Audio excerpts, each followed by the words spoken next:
जय माता दी दोस्तों। ओम नमः शिवाय। आप सभी का बहुत बहुत स्वागत है।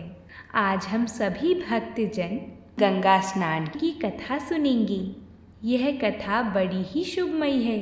साथ ही यह भी कहा जाता है कि जो कोई भी भक्त इस कथा को श्रद्धापूर्वक सुनता है उसके सभी पाप माता गंगा की कृपा से नष्ट हो जाते हैं। तो आइए माता की कृपा से कथा को प्रारंभ करते हैं। आप सभी कथा को सुनने से पहले वीडियो को लाइक ज़रूर करें। साथ ही में हमारे चैनल को सब्सक्राइब भी करें ताकि आप सभी को ऐसी ही कथाएं सुनने को मिलें और माता रानी की कृपा आप सभी पर बनी रहे। तो प्रेम से बोलिए माँ गंगे की जय हो। एक नगर में एक ब्राह्मण और एक ब्राह्मणी रहते थे। वह रोजाना 7 कोस दूर गंगा यमुना स्नान करने जाते थे। इतनी दूर आने जाने से ब्राह्मणी थक जाती थी। तब ब्राह्मणी कहती थी कि हमारे एक बेटा होता तो कितना अच्छा रहता। बेटे के बहू आती तो हमें घर वापस जाने पर खाना बना हुआ मिलता और बहू घर का काम भी कर देती। ब्राह्मणी की बात सुनकर ब्राह्मण ने कहा कि तूने बात तो सही कही है, चल मैं तेरे लिए बहू ला ही देता हूँ। ब्राह्मण ने कहा कि एक पोटली में आटा डालकर कुछ मोहरे रख दे।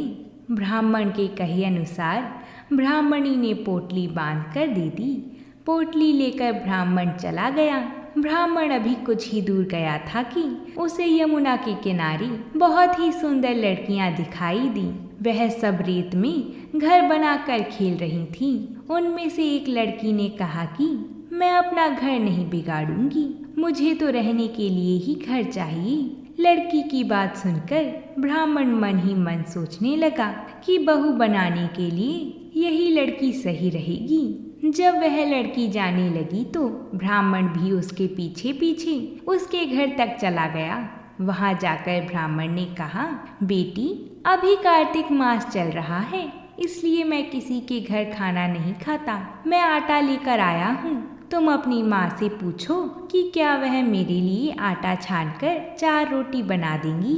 यदि वह मेरा आटा छानकर रोटी बनाएंगी तो ही मैं रोटी खाऊंगा। लड़की ने जाकर अपनी माँ से सारी बात कह दी। माँ ने कहा, ठीक है, जाकर बाबा से कह दी कि वह अपना आटा दे दें, मैं रोटी बना दूंगी। जब वह आटा छानने लगी तो आटे में से मोहरें निकली।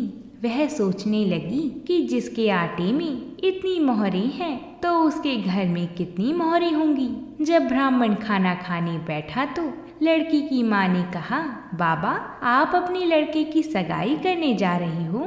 तब ब्राह्मण ने कहा कि मेरा बेटा तो काशी में पढ़ने गया हुआ है, लेकिन यदि तुम कहो तो खांड कटोरे से विवाह करके तेरी बेटी को अपने साथ ले जाऊं।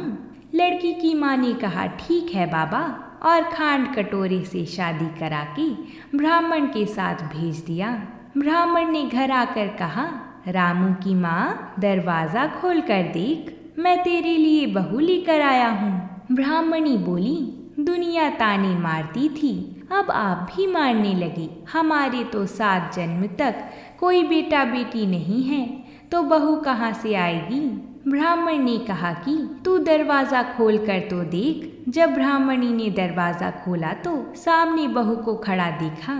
उसने बहू का स्वागत किया और आदर सत्कार से अंदर ले गई। अब ब्राह्मण और ब्राह्मणी स्नान करने जाती तो बहू घर का सारा काम करके और खाना बनाकर रखती। वह उनके कपड़े धोती और रात को पैर भी दबाती। इस तरह काफ़ी समय बीत गया।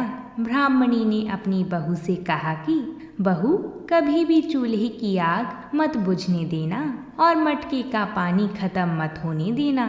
एक दिन की बात है, चूल्हे की आग बुझ गई। तब बहू भागी भागी अपनी पड़ोसन के पास गई और कहा कि मेरे चूल्हे की आग बुझ गई है, मुझे थोड़ी आग चाहिए। मेरे सास ससुर सुबह 4 बजे से गए हुए हैं, वह थके हारे आएंगी, इसलिए मुझे उनके लिए खाना बनाना है। तब पड़ोसन ने कहा कि तू तो बावली है, तुझे यह दोनों मिलकर पागल बना रहे हैं।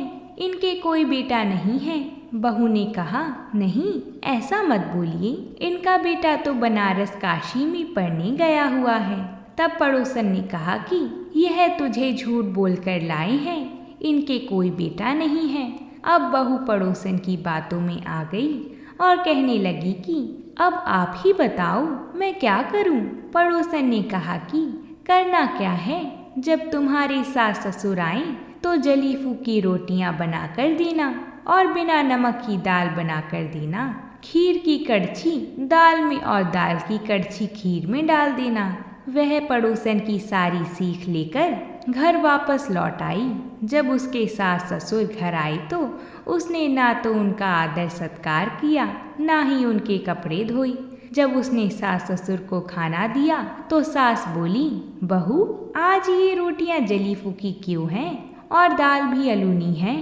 तब बहू ने पलट कर जवाब दिया कि एक दिन ऐसा खाना खा लोगी तो कुछ बिगड़ नहीं जाएगा तुम्हारा। सास ससुर को खरी खोटी सुनाकर वह फिर से पड़ोसन के पास गई और बोली कि अब आगे क्या करना है। पड़ोसन ने कहा कि अब तुम सातों कोठों की चाबी मांग लेना। पड़ोसन के कहे अनुसार अगले दिन जब सास ससुर स्नान करने के लिए जाने लगे तो बहू अड़ गई कि मुझे तो सातों कोठों की चाबी चाहिए। तब ससुर ने कहा कि इसे चाबी दे दो, आज नहीं तो कल इसे ही देनी है।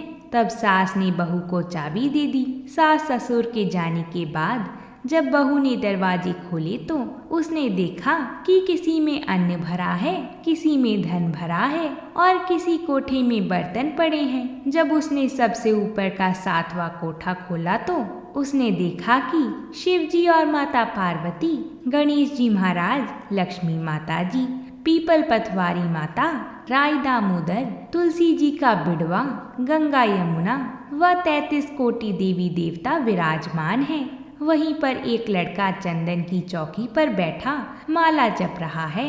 यह सब देखकर उसने लड़के से पूछा कि तुम कौन हो।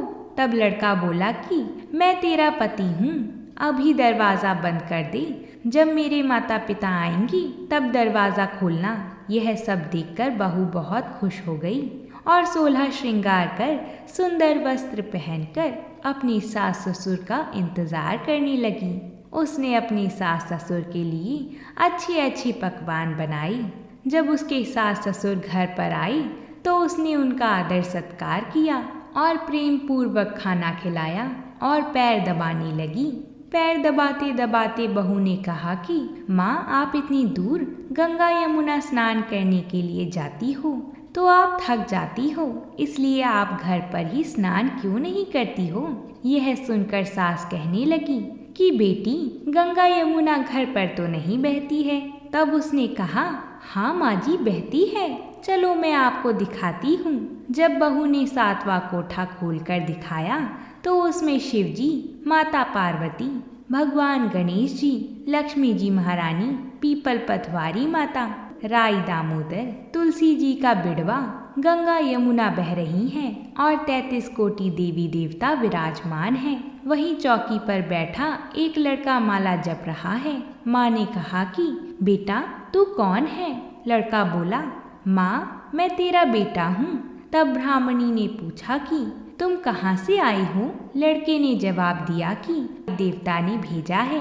बुढ़िया माई ने कहा कि बेटा यह दुनिया कैसे मानेगी कि तू मेरा बेटा है। तब बुढ़िया माई ने कुछ विद्वान पंडितों से मदद मांगी। पंडितों ने कहा कि इस पार बहू बेटे खड़े हो जाएं और उस पार बुढ़िया माई खड़ी हो जाए। बुढ़िया माई ने चमड़े की अंगिया पहनी हो और छाती में से दूध की धारा निकलकर बेटे की दाढ़ी मूछ भीगे और पवन पानी से गठजोड़ा बंधी। तब मानी कि यह बुढ़िया का ही बेटा है। उसने ऐसा ही किया। चमड़े की अंगिया फट गई और छाती में से दूध की धारा निकलकर बेटे की दाढ़ी मूछ भीग गई। पवन पानी से बहू बेटे का गठजोड़ बन गया। यह सब देखकर ब्राह्मण और ब्राह्मणी की खुशी का ठिकाना ना रहा। जैसे ब्राह्मण और ब्राह्मणी को बहू बेटा दिया वैसे ही सबको देना। सुनने वाले को और हुंकार भरने वाले को सब पर अपनी कृपा करना। अगर आप सभी को ये कथा अच्छी लगी है तो कमेंट बॉक्स में शनिदेव जी महाराज की जय ज़रूर लिखिएगा। तो प्रेम से बोलिए जय श्री लक्ष्मी नारायण। अगर आप सभी को हमारी ये कथा पसंद आई हो तो वीडियो को लाइक ज़रूर करिएगा। साथ ही कमेंट बॉक्स में हर हर गंगे ज़रूर लिखिएगा।